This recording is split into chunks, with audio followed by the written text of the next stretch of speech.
So Shep's going to talk to us about cavemen orthopedics. And Shep, I hope you've had a good couple days enjoying the bluegrass.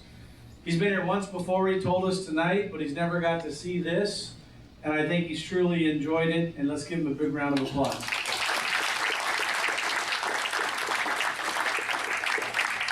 Thank you for the continued warm welcome. I thought by now you all would be tired of me.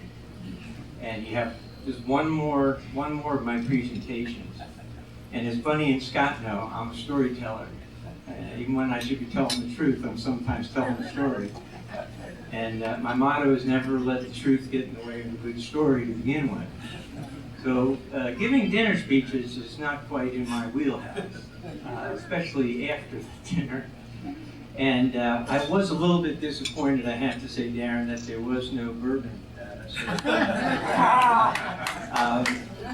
A good friend of mine grew up the road in Louisville and caddied for Pappy Van Winkle. So he was one of the meanest sons of bitches he ever knew. Never gave him a sip of that whiskey, which people were killed for now, die for around the country. And I've never tasted Pappy Van Winkle either, so I was hoping maybe against hope this time it would be, but I have to come back now. That's a good thing. And the first time I came to Kentucky, it was in Uncle Sam's uniform, at a little place where some people jumped out of airplanes and helicopters in south of here. And that was not, I don't think, representative of all of Kentucky. So this has been a wonderful visit. I thank you for the hospitality, for the chief residents, and particularly for the spouses and the parents and other family members who've really been the nurturing force and the support system for a long medical school residency, and now I'm sure fellowship. Welcome, and thanks for all that you do to help generate that next group of orthopedists that's going to take care of me and Darren in not too many years. We need good doctors, we always do. And it saddens me to hear that too many doctors these days are discouraging their kids from going into this field or other medical fields. It's a good profession that we have. We do far more good than not. Most of the services are not inexpensive, and that's something we're going to have to reckon with. But boy, orthopedics has been a wonderful career for me. And I'm continuously giving back. I always feel that there's more that I can do to help others in the profession.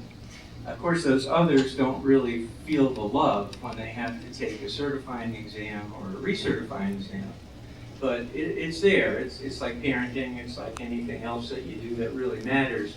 You have to have your heart and soul in it. And to be a good doctor, to be a good surgeon, to be a good husband, to be a good wife, to be a good parent, takes that same kind of dedication throughout an extended period of time. And I'll be getting there via the cavemen. Those of you who heard my speech this morning, you know I'm very eager to wander out of the given topic. So caveman orthopedics is going to go far from, and I never really met a caveman, I don't know one, or a cave woman. But I can imagine what they were like, and I guess we all can use our imaginations. But the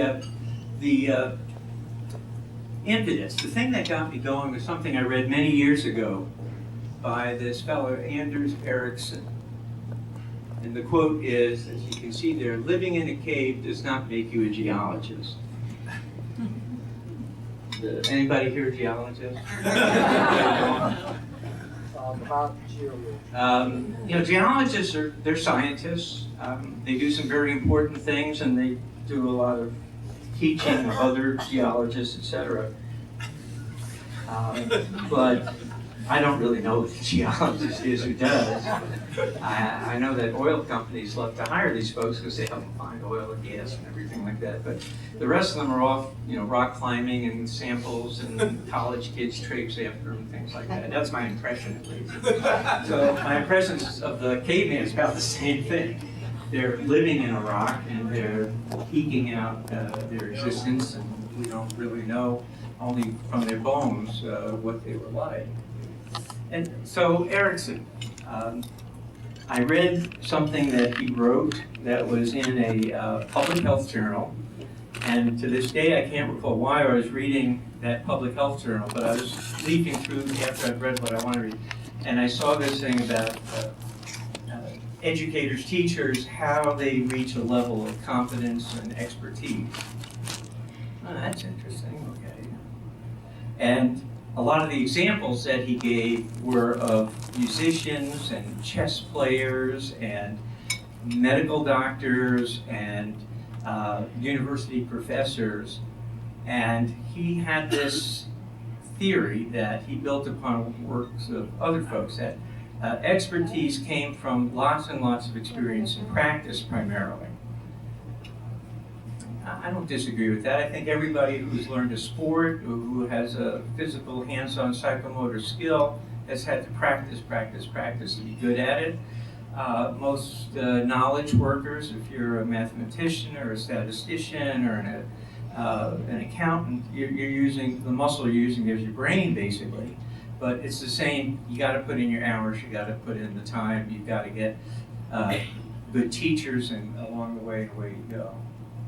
And then a couple of years later, after I sort of cataloged this, it's one of those things, nice to know, but I really don't need to know this stuff.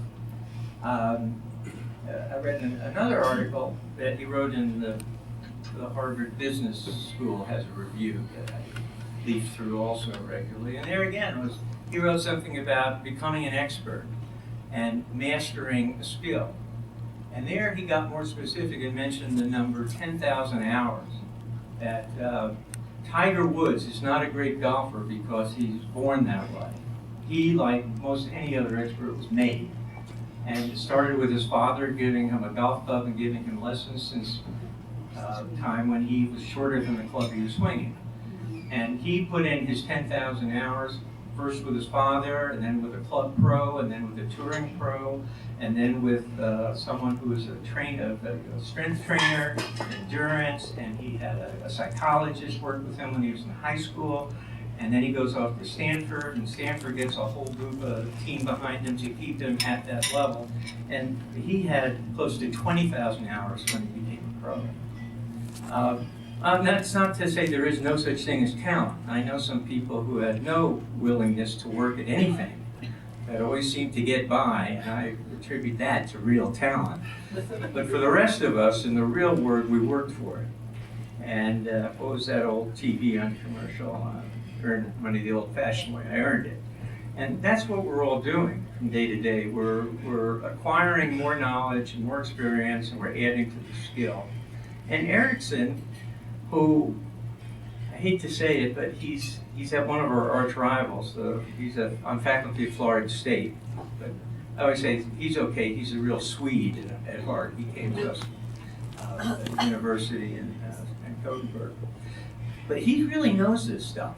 And it really makes sense if you see people around you as they mature, faculty, training residents.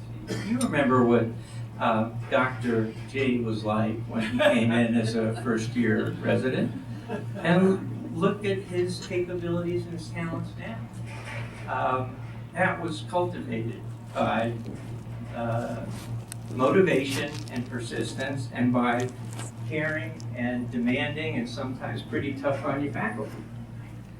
And that's the point of the 10,000 hours. And more than anything, in the world that I live in mostly, which is certifying other physicians, is we are looking for a level of accomplishment which we call proficiency. The word competency means the ability. I'm going to have a slide here shows some definitions that we work with. Is the ability to complete a task. Proficiency is you are more than minimally confident. That is, you're over the marker where you can be trusted to do something and the outcome will more than likely be good when you do it. And then there's the expert or the master. And a few in this room probably reach that level. And I'm not just talking about your chairman and the program director who were very accomplished and more than proficient, but being a concerned professional means you're always looking out for the best interest of your patient and society. And in order to be the best you can, you have to have a fair bit of knowledge, and you have to have a good deal of determination, judgment, compassion, and skill. And the way you get all those things, the compassion, the ethics, and the moral, you learn from your parents and your religion, more than likely. Maybe it's school, in some schools. And that should be ingrained, and you don't have to learn that again over and over again. You take that throughout life. But learning a skill and being good in a profession means you got to stick with it. And you got to find people who are going to help you get better at what you know and do. And residency is a little bit of an artificial environment because you're accepted into a residency program and you're kind of set for 5 years, and you've got the equipment there. You've got faculty, you've got clinic space, you have operating rooms, you have patients, you've got ways of getting all those things together so that you make, in the course of your development years, you make a skill set that is proficient. And that's why I can earn a living now, is trying to determine who amongst us is proficient and has that minimal competence.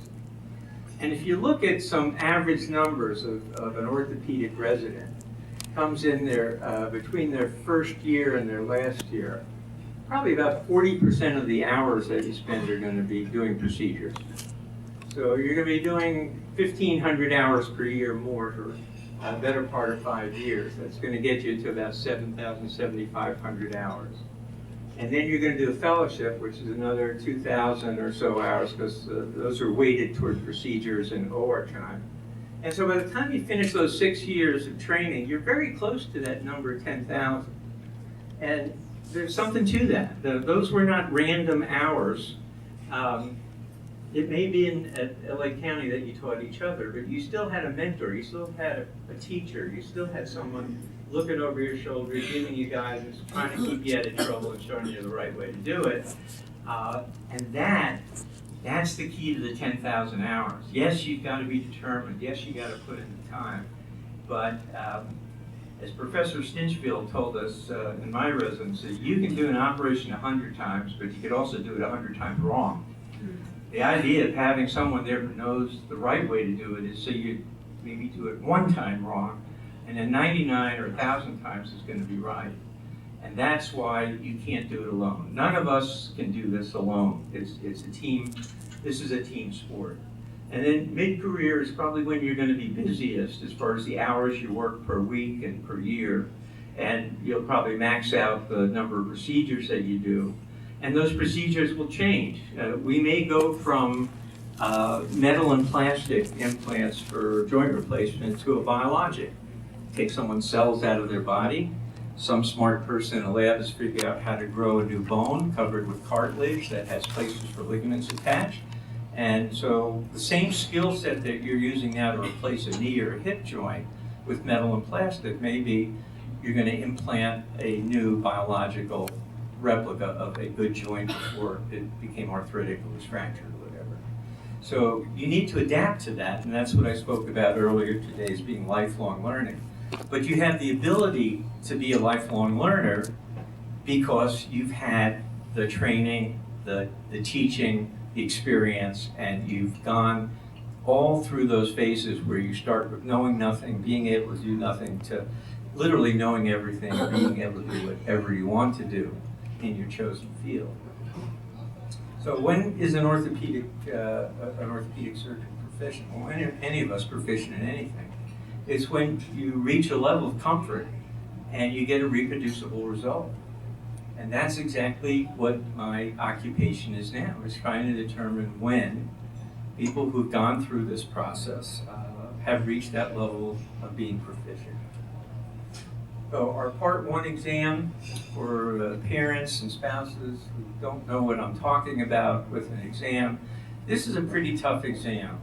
You may have heard of the bar exam for lawyers, which is usually a 2-day affair, but everything is written.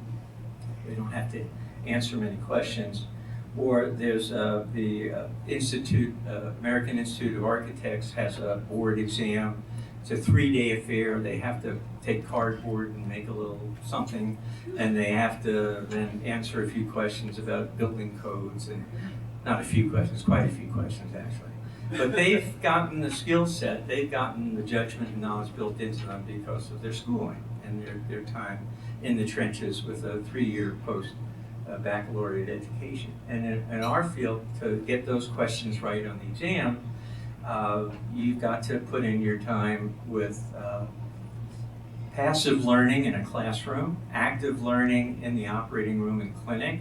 You've got to be able to digest very complicated orthopedic medical literature, journals and articles and all that thing. And you've got to be able to put all that together at the end of a training period and perform well on this exam. Our oral exam, or Part 2 exam, is much more what life is like. You're going to meet 6 and now 8 fellow orthopedists who are going to have you talk to them about a few of your patients. They're going to be very quiet on the judgment and critical side. They're going to listen and they're going to ask more questions. And you're going to have to explain what you did, why you did it, how things turned out, and if they didn't turn out the way they should have, why didn't they, and how's your long-term prospect for this person's reaching the goal of that treatment. And that's a lot. It comes in a half-hour session with a couple of examiners, and another bunch of examiners come in, and you go through this all over again with some different patients that you've had. But that's putting it all together and showing that you are the minimally competent orthopedic. And how does the public judge? Well, these are the things that aren't hardcore proven, but you all have lived with this. And that's questions like, would you let that surgeon operate on your mother? And if the answer is yes, that means you've reached the level of competency. I used to call that tenure in the community. If you're the one that people want to have do their surgery, you're good. And you don't need to write papers, and you don't have to speak at national meetings. You're good, and the word will get around you're good. If you're not good, word gets around faster. Winston Churchill said that in the time that good news gets across the street, bad news has gone halfway around the world. And that's what you're up against. You're going to be held to this level of performance for the duration of your career. And other things which make sense. If you had to do it over again, would you have that surgeon do that operation on you? Those are going to be the metrics. Those are going to be the markers. Has nothing to do with cavemen, does it? I'm not there yet. But as I said, I'm not letting that get in the way of a good story. Does everybody know who this guy on the bottom is there in the Yankees jacket? Right. And Yogi is quoted as saying, when you get to a fork in the road, take it. And which fork are you going to take? And that gets back to survival and being a caveman. I'll show you later. Life, for the most part, is a journey. It's good to have goals, it's good to have destinations, but when you get to your destination, I highly recommend pick another destination and keep going and keep doing things that are fun and productive. So they're out there in the world of earning a living and being a professional in the community where you choose or happen to live. Things are not very clear right now. They're not very certain. Troubling to some people, opportunities to others. But I have no idea what an accountable care organization is or is going to look like. I don't know what value-based reimbursement is going to be. Once we get away from fee-for-service, I personally really have no concept as to what the medical economics of the near future is going to be. And in the world of education, we're learning more about interprofessional education and care. We in the surgical realm, that is not just orthopedists, but neurosurgeons, general surgeons, we don't play well together with ourselves and with others. And the key to the future is teamwork. And I commend those medical schools which have switched over from the traditional lecture format to the problem-based learning, because that immediately gets small groups of students to work on problems together and to learn how to solve things together. Instead of I and me, it should be we and us. And the anesthesia person, the scrub nurse, the circulator, they're all part of your team in the OR. We have this outdated notion about the surgeon being the captain of the ship. I've never been on a ship that had an operating room. I know the Navy has 2 of them. But we're on dry land, there's no captain. You're not giving orders to anyone. You're giving orders, if you're doing that, for your patient. And the people in the room have sensitivities, and so it seems like not all have equal sensibilities to the goal of task, which is to improve the health of that patient who's on the table, who may not be awake any longer. That's your job, is to bring everybody back together and say, let's do this together. And to try and train people to work together is something that we're going to have to do a better job of. Not very much in the realm of being a caveman yet. So you're going to have choices. And I believe in the world of orthopedics that Darren is absolutely right. We've been leaders. We've been thought leaders. We've been organizational leaders. We've been education leaders almost since the beginning of the Academy of Orthopedic Surgeons in 1933. We have nothing to hang our heads compared to those smart thinking doctors in internal medicine and all that. Our doctors are every bit as smart, every bit as capable, every bit as thoughtful about not only the present but the future. Problem has been working together. That's where the internal medicine docs and the family medicine docs and the pediatric docs are way ahead of us. They get it. They know they have teams and they can't do it by themselves. I hear too many orthopedic surgeons, saying about how change in healthcare is going to affect their life or their practice or their whatever. I don't hear very much about what good may come of it for patient care or caring for people who are underserved now. And yet we have a phenomenal number of people in our profession, right, Scott, who go on medical missions, be it they church-based or other organizations. We have a phenomenal number of hours. When that earthquake went off in Haiti, 260 U.S. orthopedists were there within 10 days. And they didn't get many thanks. They got a lot of other problems. They came back with diseases they didn't know since medical school. But they went there first and took the consequences later. And for that, I'm very proud. Many of us spent time at Landstuhl in Germany, helping with the casualties of the wars in Afghanistan and Iraq, who gave up 2 or 3 weeks of their practice to do that. No pay, paid their own way to get there, et cetera, et cetera. So volunteerism isn't the problem. Helping isn't the problem. Working together is the problem. So, cave man, and there were cave women for sure, otherwise none of us would be here. Often called, this group was called Neanderthals. There's another group that was apparently extinct in Asia at the same time that were not Neanderthals. But anyhow, they're extinct. They went the way of the carrier pigeon, the dodo, and hundreds of other species. Geologists, however, are not extinct. And as I said before, they lead expeditions, they help companies find valuable minerals and petroleum products, they educate, and they're adding value to our society. So, I put out to you, even though I don't know what a geologist is, I'd rather be one of them than a caveman. And I want to work with people who want to work with me, and if not, I'm going to find someone who can work with me. I'm not going to put up with this captain of the ship stuff any longer. Enough. We got to do better. Patient-centered care is the way that this is going to go, whether you like it or not. And value for what you do is, whether we like it or not, that's how payment's going to be in the future.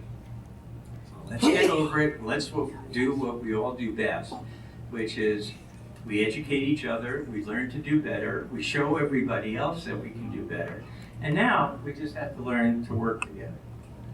So let's do that. And as I mentioned early on in this rambling caveman talk, it's not just the hours, it's the quality of those hours. And once again, getting back to Winston Churchill, it's the courage to continue that gets you there. It's 10,000 hours is a lot of hours. And as I showed you before, it adds up in about 7 years of training. We also know that if you start at age 10, you do better than if you start at age 22, but that's another story. We can't have doctors who are Doogie Howsers running around at age 15, though they may be more competent. So that is it for the caveman talk, and I thank you for being awake and listening, for hosting me for 2 wonderful days here. Todd and Mary Beth know that, they also know I'm a storyteller, but they've stayed in touch, and we're good friends. And Scott and Bunny, well, you know what I'm capable of doing, and that's having people spend a lot of time listening to me. So I'm going to sit down now and call it an evening and say goodnight.